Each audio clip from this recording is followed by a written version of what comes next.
আসসালামু আলাইকুম। আমরা আছি নাটোরে বড়বড়িয়া গ্রামে। এইগুলা এক ধরনের ঔষধি গাছ।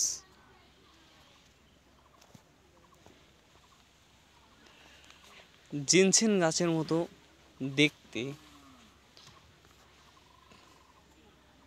তাই সেই লোকজন না পাওয়ার জন্য শোধ করতে পারছি না যে এইগুলা কী গাছ।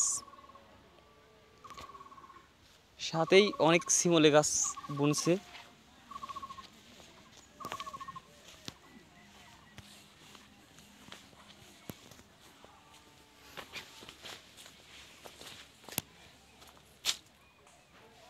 এইগুলা শিমলের গাছ আর এইগুলা ঔষধি গাছ। দেখতে অনেকটাই জিনসেন গাছের মতো। এর আবার মাথায় ফুল হয় অনেক, ঝোপা ঝোপা ফুল হয়।